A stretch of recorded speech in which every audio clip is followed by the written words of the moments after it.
Bom dia a todos e a todas. Gostaria de começar agradecendo pelo convite. É um prazer estar aqui no curso do LASEB, aqui na UFMG, em Belo Horizonte.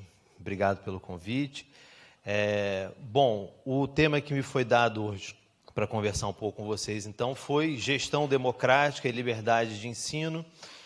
Eu até estava comentando um pouco aqui antes que eu vou tentar ampliar um pouquinho, ao invés de falar de gestão democrática, eu vou pensar em educação democrática, que para mim é algo mais amplo, que inclui uma gestão democrática, e pensar aqui, dentro dessa educação democrática, o que seria essa liberdade de ensinar e também quais são os limites dessa liberdade para pensar aqui algumas questões atuais. Bom, então, já me apresentaram, eu sou o Fernando Pena, eu sou professor da Faculdade de Educação da Universidade Federal Fluminense, no Rio de Janeiro, e faço parte de um movimento chamado Movimento Educação Democrática, que tem aí participado de debates públicos sobre a Base Nacional Comum Curricular, reforma do ensino médio e outras temáticas. Para pensar, então, essa educação democrática, eu quero pensar ela aqui conceitualmente, óbvio, discutir o conceito de educação democrática, que é onde eu quero chegar, mas eu quero pensar essa educação democrática muito também pensando nos impactos dessa discussão no cotidiano da escola. Então, pensar no que todo o debate que eu vou apresentar para vocês aqui já tem impactado ou não o cotidiano das escolas pelo Brasil inteiro. Para pensar, então, essa educação democrática no cotidiano escolar, é impossível não falar hoje sobre algo que já tem impactado esse cotidiano, algo que eu vou chamar aqui de um discurso reacionário.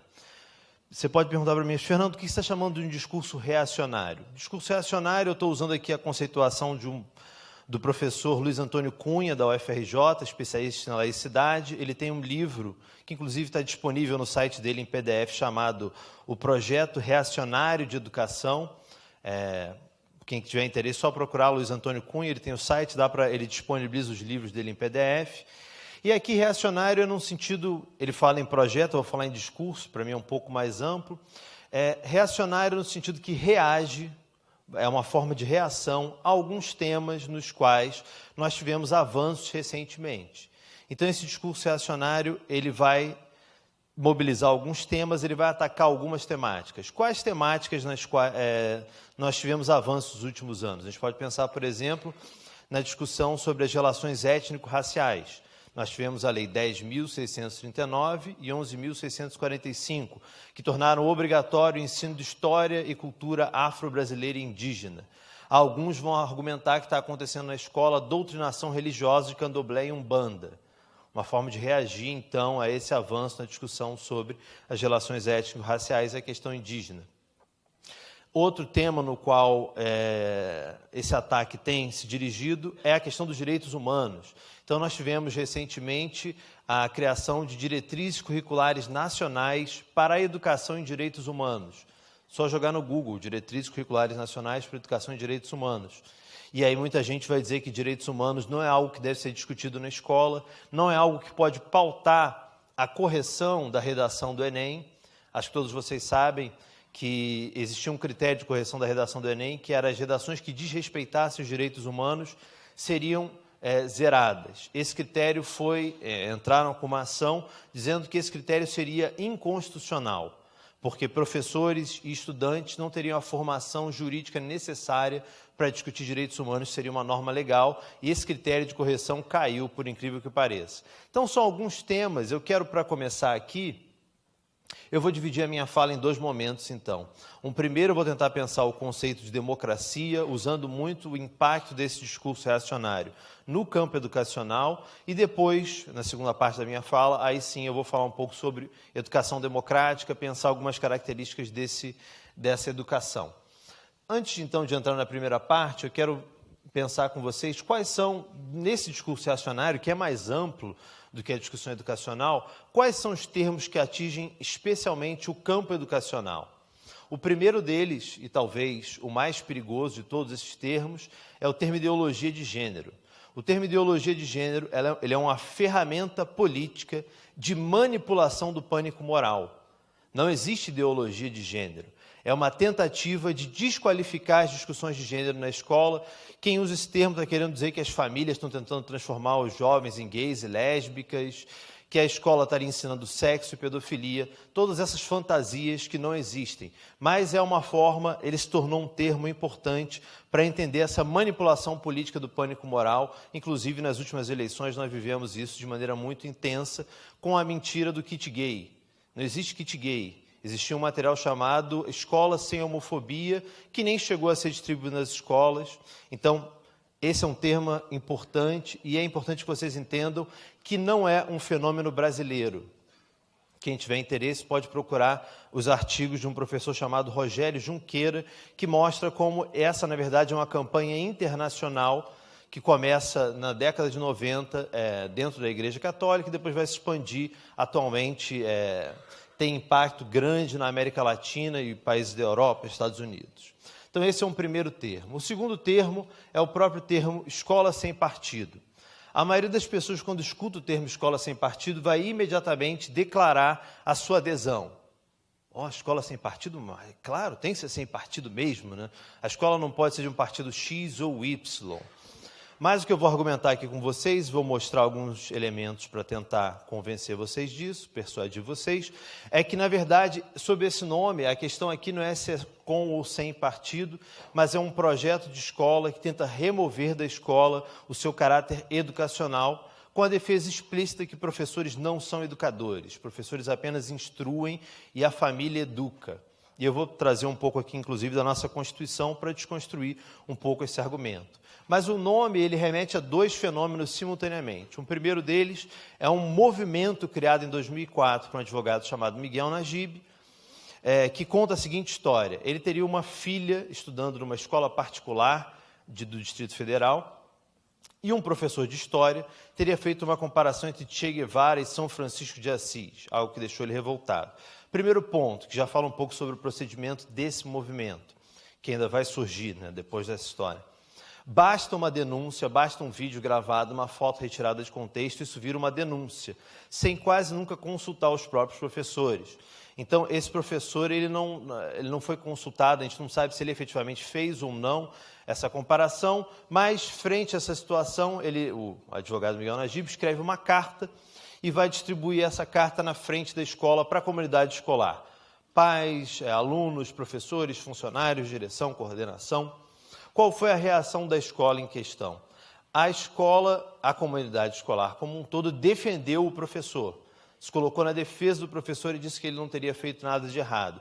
E aí, pela primeira vez, esse advogado vai identificar algo que ele chama, inclusive no site do movimento, de síndrome de Estocolmo. Aqueles alunos estariam defendendo o seu professor porque eles são vítimas de um sequestro intelectual por parte do professor. E aí, a síndrome de Estocolmo é aquela síndrome no qual alguém que foi capturado ou sequestrado se apega emocionalmente ao seu captor sequestrador. No caso, então, os alunos defenderiam o professor porque ele sequestrou esses alunos intelectualmente. Bom, assim surge, então, em 2004, o movimento Escola Sem Partido. Em 2014 surge, aí o outro fenômeno ao qual o termo se refere, o Programa Escola Sem Partido. O que é o Programa Escola Sem Partido? É um projeto de lei que surgiu graças à sugestão de um deputado chamado Flávio Bolsonaro, um deputado estadual do Rio de Janeiro. Ele entra em contato com o advogado Miguel Najib e pede para que ele formule um projeto de lei que capture as ideias do movimento, inclusive é a sugestão desse deputado que se chama Programa Escola Sem Partido. Então, o primeiro de todos os projetos com esse nome surge no estado do Rio de Janeiro em maio de 2014. Algumas semanas depois aparece um segundo projeto, dessa vez no município do Rio de Janeiro, apresentado por um vereador municipal chamado Carlos Bolsonaro. Mas quem efetivamente escreveu o projeto, que foi o advogado Miguel Najib, pega esse projeto e compartilha na página do movimento, para que qualquer vereador, deputado, possa pegar o projeto e apresentar. Atualmente, projetos com esse nome ou similares, existem mais de 200 pelo Brasil inteiro, em projetos municipais, estaduais e os dois que nós tínhamos federais, um na Câmara e no Senado, atualmente os dois arquivados por conta do fim da legislatura no ano passado. Então, esse é um pouco o que esse termo, ao que ele remete, não é? E um terceiro termo, que também está ganhando cada vez mais força, é o termo marxismo cultural, a ideia de que a esquerda internacional, no caso os professores, estariam tentando infiltrar as instituições. A gente volta a esse termo daqui a pouquinho. Agora, esse discurso reacionário, então, ele tem duas características centrais. Ele é um discurso fortemente político, porque ele quer determinar a maneira como nós vamos organizar a nossa vida em comum, mas, paradoxalmente, ele se apresenta como antipolítico. Eles vão dizer que não tem nada a ser discutido sobre educação, porque tudo já estaria previsto na legislação existente, que fundamentaria as defesas dele. Então, eu vou mostrar, vou tentar construir essa característica antipolítica, e ele é antidemocrático, porque ele coloca alguém como, no caso, vocês, os professores, não como alguém com quem nós devemos discutir, mas como inimigos que não devem ser ouvidos, devem ser silenciados. Vou tentar mostrar isso tudo para vocês. Para falar, então, começar a primeira parte da minha fala, eu quero discutir com vocês o conceito de democracia, e vou usar aqui uma autora, quem tiver interesse depois pode procurar os textos dela, chamada Chantal Mouffe. Ela é uma autora da teoria política e vem discutindo justamente um modelo para se pensar a democracia, um modelo que ela chama de adversarial ou agonístico, né?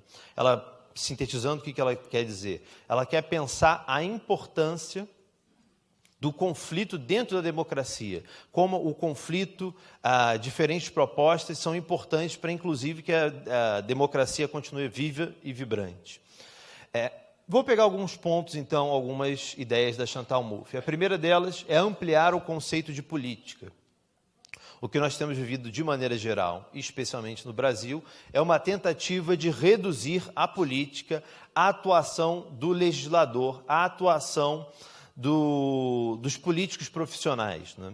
E aí a Chantal Mouffe vai dizer justamente o contrário. É importante que a gente amplie, entenda que política diz respeito a tudo que fala sobre a nossa vida em comum, né? Como nós vamos organizar essa vida. O próprio nome Escola Sem Partido vai um pouco nesse caminho, por isso que muita gente adere só de ouvir o nome. Porque quando você escuta Escola Sem Partido, partido é política, política não é partido, é corrupção, então corrupção não tem lugar na escola.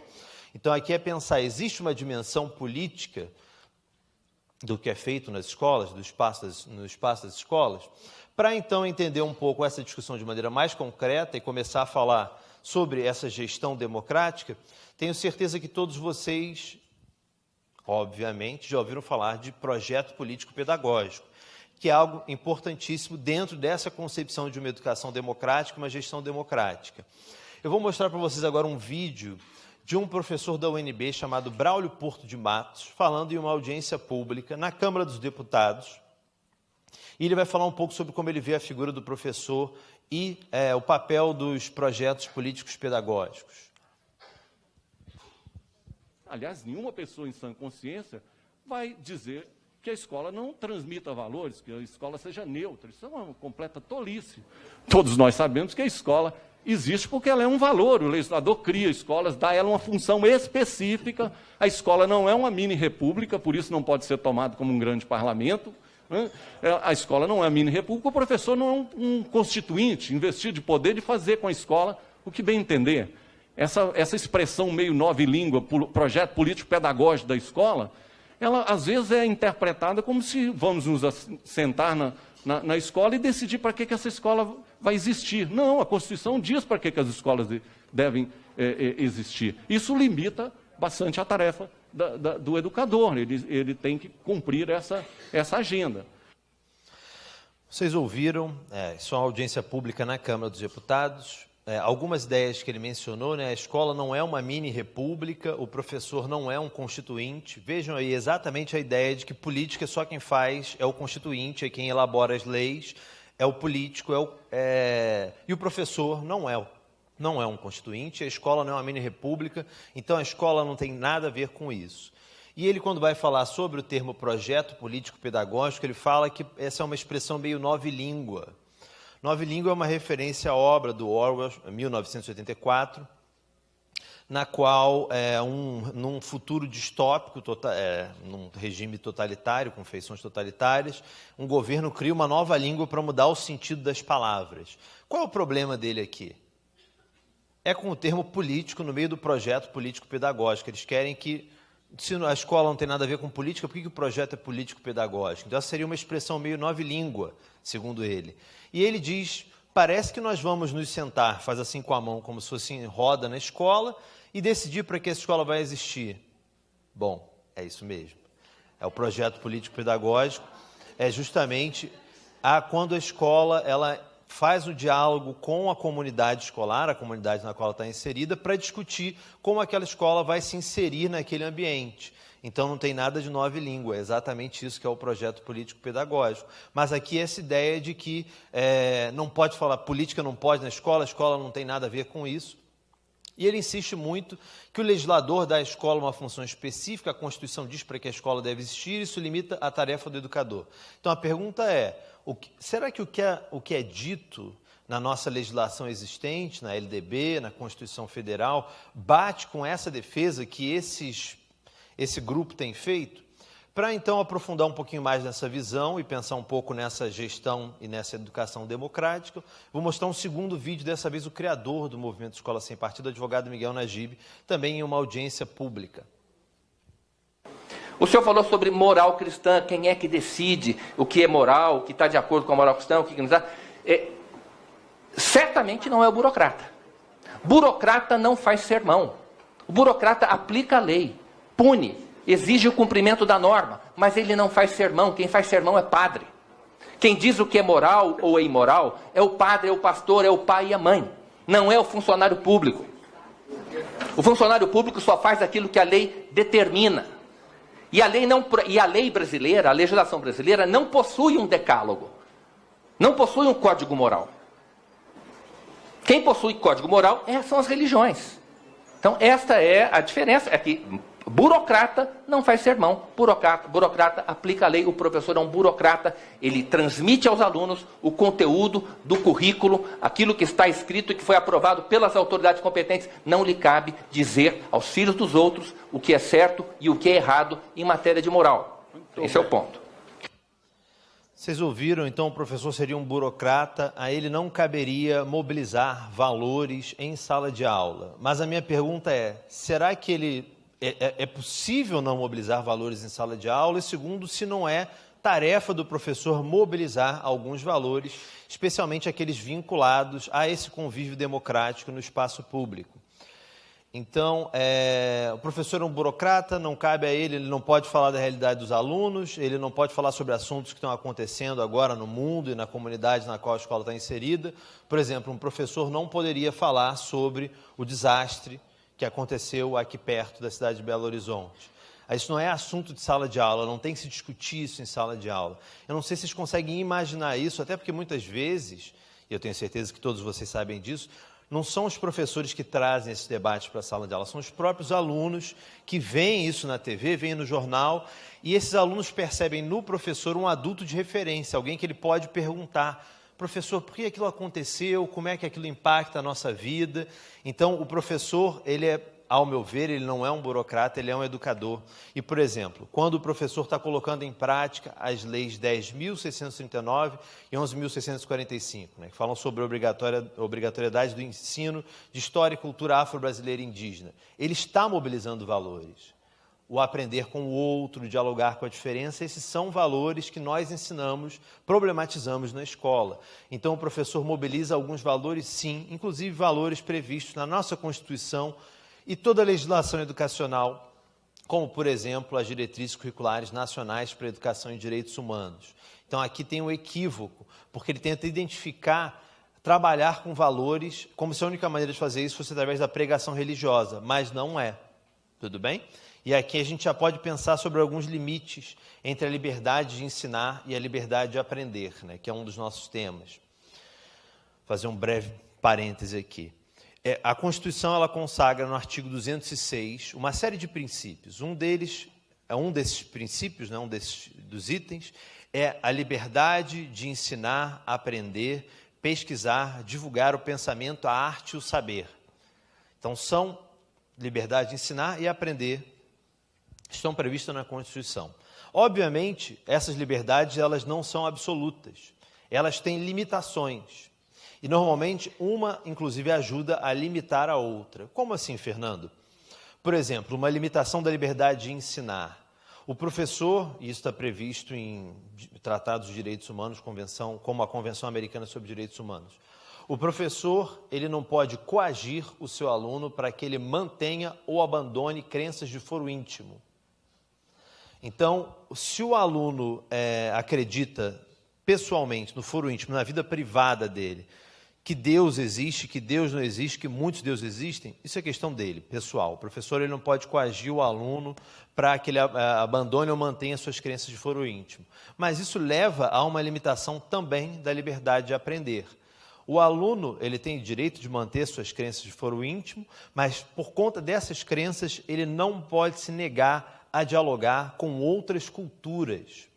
Quando a escola lida, por exemplo, com cultura afro-brasileira, ali não se trata de uma questão de fé. A escola discute essas crenças, essas culturas, essas religiões, como manifestações culturais.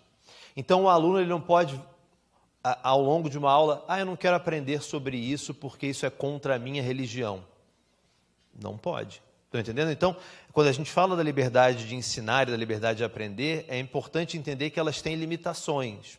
O que eu vou argumentar com vocês aqui, de uma maneira geral, é que um problema central nesse debate é que atualmente se criou a imagem de que professores estão violando a sua liberdade de ensinar de maneira generalizada no país. E aí eles querem fazer um debate sobre, então, essas limitações, né? Criar regras, proibições para os professores. Mas para discutir ética docente, aí o importante não é o Fernando, não é o Eli, o principal ator que tem que estar envolvido nessa discussão são os professores de educação básica, né? Como falar sobre os limites, sobre a ética de uma categoria profissional sem envolver essa categoria de uma maneira consistente. Então, para mim, esse é um dos motivos da ilegitimidade de muitas dessas propostas. Então, aqui, essas duas falas nos ajudam a pensar um pouco sobre a maneira como eles tentam... a maneira antipolítica, né? Eles vão tentar dizer que nada disso estaria aberto à discussão, o professor é só um burocrata, a legislação já diz tudo. E quando essa maneira de pensar, ela não se valida por esse argumento de autoridade, né? Está na lei, pronto, o caminho é a judicialização. Então, esse aqui é o site do Movimento Escola Sem Partido. Lá, eles oferecem um modelo de notificação extrajudicial. A ideia é que oferecer para os pais, tem um modelo, uma notificação extrajudicial toda pronta, com algumas lacunas, e aí o pai só precisa pegar essa notificação no site, preencher alguns elementos e notificar extrajudicialmente os professores. E mais do que isso, quando os professores... essa é uma das estratégias. A outra é estimular os pais a processarem os professores por danos morais. Vou mostrar para vocês aqui. Então, lembra que eu falei dos termos? Então, um dos termos é ideologia de gênero. Esse aqui é um texto escrito pelo advogado Miguel Najib, um texto chamado Ideologia de Gênero no Banco dos Réus. Vou ler alguns parágrafos só para vocês entenderem como eles estimulam esse tipo de comportamento. Ao cair nessa conversa e tratar seus alunos como cobaias da teoria de gênero, esses professores estão correndo um altíssimo risco. Refiro-me à possibilidade de os pais dos seus alunos entenderem que essa prática pedagógica implica algum tipo de dano aos seus filhos ou ao seu direito de dar a eles a educação moral que esteja de acordo com suas próprias convicções, direito previsto no artigo 12, inciso 4 da Convenção Americana sobre Direitos Humanos. Se isso acontecer, os professores poderão vir a ser processados por danos morais pelos pais dos seus alunos. Ser réu em uma única ação judicial já é motivo de dor de cabeça. Imagine figurar como réu em dezenas de processos ajuizados por dezenas de pais de alunos. E no parágrafo seguinte, ele inclusive explica quanto pode pedir indenização para não precisar de um advogado, dá toda a orientação para que esses pais, então, processem em massa os professores e termina da seguinte maneira: o professor é pessoalmente responsável pelos danos que causar no exercício das suas funções. Por isso é melhor ficar esperto e pensar 2 vezes antes de seguir as recomendações do MEC. Na dúvida, vale consultar um advogado. Então, eles estão querendo que os professores fiquem com medo, inclusive, de seguir as recomendações do MEC. E isso é algo que a gente tem que discutir. Talvez, quando eu falei das consequências desse debate para o cotidiano das escolas, a maior consequência, eu tenho discutido essa temática pelo país inteiro, acho que faltam 3 ou 4 estados, é algo que está no Brasil todo, e a consequência mais nefasta que eu vejo de tudo isso é que muitos, por conta do discurso que a gente vai ouvir logo em seguida, um discurso que criminaliza a figura do professor, esses professores já estão sofrendo ameaças, já estão sofrendo agressões físicas, já estão sofrendo processos, perseguição de todas as naturezas. No Rio tem uma professora que foi ameaçada de morte, uma outra professora feminista que durante agora o período eleitoral foi ameaçada, ela recebe ligações dizendo que ela vai ser estuprada na casa dela. Então, uma série de situações nas quais os professores, muitas vezes, estão se autocensurando por medo. Se autocensurando não de falar sobre temáticas problemáticas, mas deixando de falar sobre elementos importantes para a formação desses jovens por medo. Então, já ouvi professores falando que, olha, eu sei da importância de falar sobre Marx, mas eu não falo mais no nome do Marx, que eu tenho medo de ser... A escola particular já me avisou que se eu falar eu vou ser demitido. Fernando, eu sei da importância de discutir gênero na escola, mas eu não falo mais porque eu já fui intimidado pela direção da escola. Eu fui recentemente discutir em São Paulo e um colega de uma escola particular falou que a direção chegou para ele, ele era um professor de literatura, e falou para ele, olha, não pode mais falar sobre gênero na escola. Aí o professor de literatura virou e falou assim, não pode falar sobre gênero? Como é que eu vou falar sobre gênero discursivo, literário? E que aí a coordenadora virou e pensou um pouquinho e falou, não, tudo bem, esse pode, o outro é que não. Inclusive tem legislação agora que tenta proibir o uso do termo do gênero, né? Isso tudo pode parecer engraçado para nós aqui, dentro desse auditório, mas é perigosíssimo, né? Inclusive tentativa de censurar uma palavra que faz parte da língua portuguesa. O segundo ponto, então, que eu quero construir com vocês aqui para falar sobre democracia é a centralidade da categoria de adversário. O que isso quer dizer? A Chantal Mouffe diz que para uma democracia é importante que o outro seja percebido não como um inimigo a ser metralhado, mas como um adversário que tem ideias das quais eu discordo, mas eu vou defender sempre o direito de eles defendam essas propostas. Como, por exemplo, esses vídeos que a gente assistiu, eu defendo que essas pessoas possam falar em audiências públicas, ali é o espaço de debate. Só que o problema é, muitas vezes, quando a gente está falando de identidades coletivas, tão importantes na política, que mobiliza tantos afetos, a gente está falando sempre de como a gente constitui um nós e tem um eles, né? Para ter um nós tem que ter alguém que não faz parte desse grupo. Ao construir essas relações, ela defende, então, que nós trabalhemos com a categoria de adversário. O adversário é esse outro, do qual eu discordo, mas eu defendo o direito dele de falar. É importante o seguinte, dentro dessa democracia, desse pluralismo democrático, isso não quer dizer que qualquer demanda seja legítima. Por exemplo, vou dar um exemplo para vocês entenderem o que é claramente não legítimo. Em 2016, eu fui a uma audiência pública sobre o projeto Escola Sem Partido na Câmara dos Vereadores do Rio de Janeiro. E aí apareceu um homem, algo que saiu nos jornais todos na época, apareceu um homem vestido de Adolf Hitler, com o bigodinho, o cabelo, uma casaca que simulava uma casaca alemã, com a cruz de ferro, toda a simbologia, era uma espécie de cosplay de Hitler. E ele, quando ele foi pedir a palavra, o vereador que estava coordenando a sessão falou, olha, não, você não vai ter a palavra aqui numa... É isso, tem limites, né? Um homem vestido de Hitler defendendo um regime totalitário, ele não pode ter a palavra dentro de uma casa do povo. Então, só que não é simples, né? Nem sempre você vai ter algo tão claro como esse que eu acabei de narrar. O problema que nós estamos vivendo, inclusive na política brasileira, é quando essa categoria de nós e eles ela é construída dentro da ideia de amigo e inimigo. Aí você sai do campo da política e vai para o campo da moral. No campo da moral você não tem propostas que rivalizam. Você tem o certo e o errado. Você tem o amigo e o inimigo. O inimigo não é alguém com quem eu devo dialogar. O inimigo é alguém que deve ser eliminado, expulso do país. Então, nas eleições passadas, eu ouvi discursos que diziam que o Brasil é um país cristão. Ou você se adequa ou você sai. Então, aqui você tem um pouco dessa construção, dessa lógica antidemocrática. Eu vou mostrar agora a continuação dos dois vídeos que nós assistimos, né? Então, primeiro, a continuação do vídeo do Braulio Porto de Matos.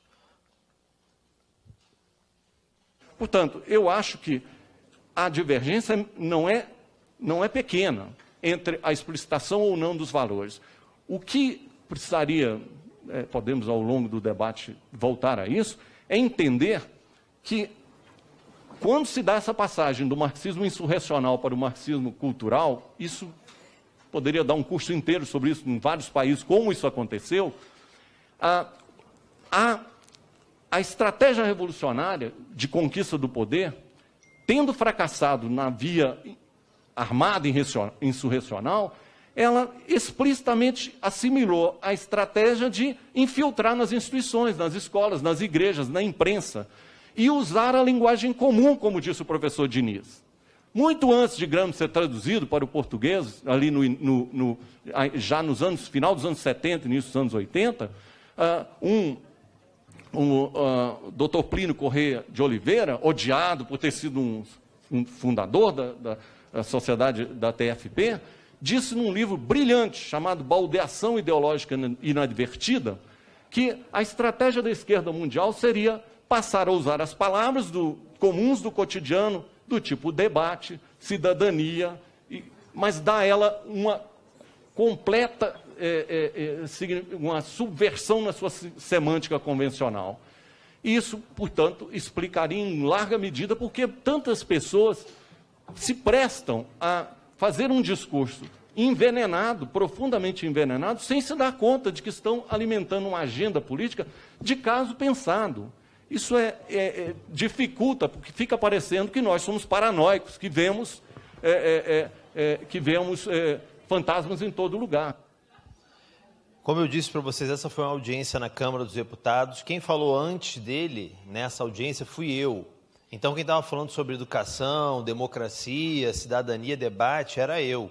Então, percebem por que esse discurso, muitas vezes, ele é antidemocrático? Porque o outro, ele é alguém que... Não escuta o que esse Fernando Pena está falando, não, porque ele muda o sentido das palavras, ele quer te enganar, o discurso dele é envenenado, né? E aqui, os termos que eu já mencionei no início, né, ele diz, então, nós teremos passado do marxismo insurrecional, a tentativa de tomar o poder pela força, para o marxismo cultural, que é a infiltração das instituições. Então, quem vai debater com alguém que faz parte de uma conspiração internacional para destruir as instituições? E, incrível que pareça, ele fala isso dentro de uma audiência pública, usando como referência teórica um indivíduo chamado Plínio Corrêa de Oliveira. Para quem não conhece o nome, é o fundador da Sociedade Brasileira de Defesa da Tradição, Família e Propriedade. Essa é a referência teórica que ele está mobilizando, um livro chamado Baldeação, aí está a capa dele, né? Baldeação Ideológica, Inadvertida e Diálogo, um livro de 1965. Se é que a data inspira alguma reflexão em vocês, com certeza, né? É o ano após o golpe militar. E aí ele vai dizer que, ele já dizia que a esquerda internacional, né, o marxismo cultural, é tentar usar as palavras do cotidiano, mas dar a elas uma subversão semântica, um discurso envenenado. Então, o discurso envenenado é daqueles que são contra o projeto ou que defendem essa educação democrática. Vou continuar agora com a continuação da fala do advogado Miguel Najib. Eu peço desculpas. Com relação ao problema um argumento surrado, o de que o aluno não é uma folha em branco.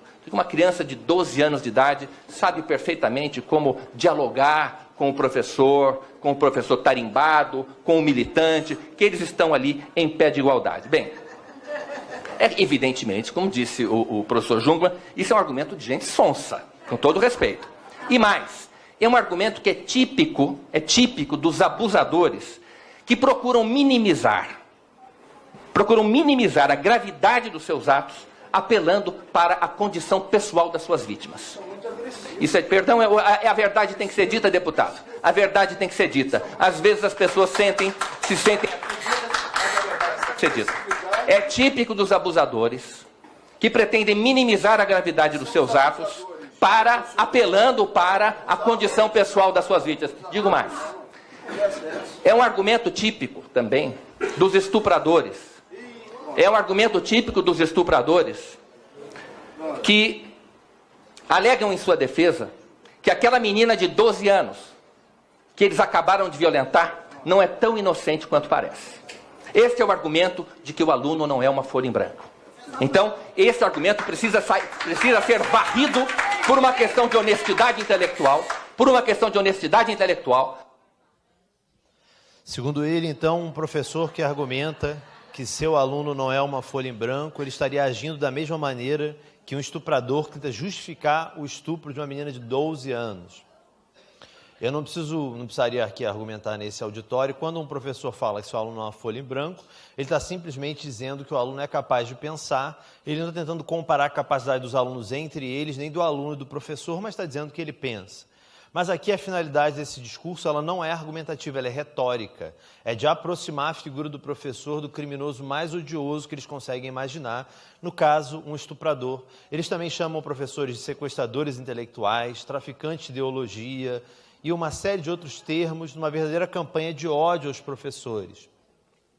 Esse ódio, como eu falei, ele já tem consequências muito graves quando professores são, em número cada vez maior, ameaçados, agredidos fisicamente e começam a se autocensurar por medo, algo que tem acontecido pelo país inteiro.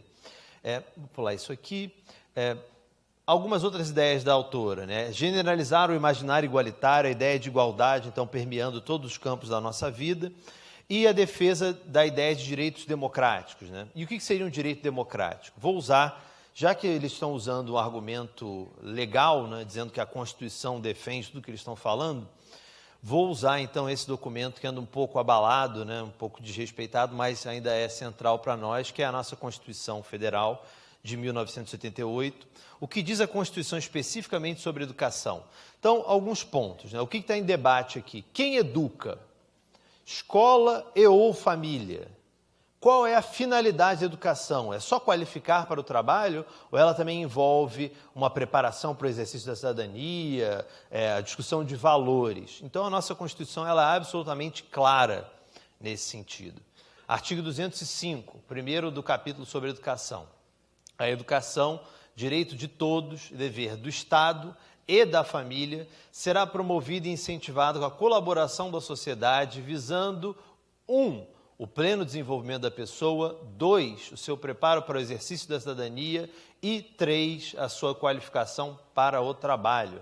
Então, quem educa? Família e Estado, família e escola, em colaboração com a sociedade. Então, a Constituição é clara ao dizer que a educação é uma tarefa colaborativa. E qual a finalidade dela? Claro, também é preparar para o trabalho, qualificar para o trabalho. Mas, e essa ordem não é casual, o primeiro dos objetivos é o pleno desenvolvimento da pessoa. E o segundo, o preparo para o exercício da cidadania. Então, tudo isso são objetivos constitucionais. Não só a discussão pedagógica nos ajuda nesse sentido, mas a própria legislação. Então, esse argumento de autoridade legal, quando nós olhamos a Constituição, ele vai por água abaixo, né? E isso que eu estou entendendo como um direito, educação então é um direito de todos, é isso que é um direito democrático, né? Uma citação aqui da autora Chantal Mouffe e do Ernest Laclau. É nesse sentido que se deve entender a noção de direitos democráticos, pois esses são direitos que só podem ser exercidos coletivamente e que supõem a existência de direitos iguais para os outros. Então, o direito democrático é aquele direito que eu só posso usufruir dele, para ele ser democrático, se outros também podem. Então, a educação é um direito democrático porque ela é um direito de todos, né?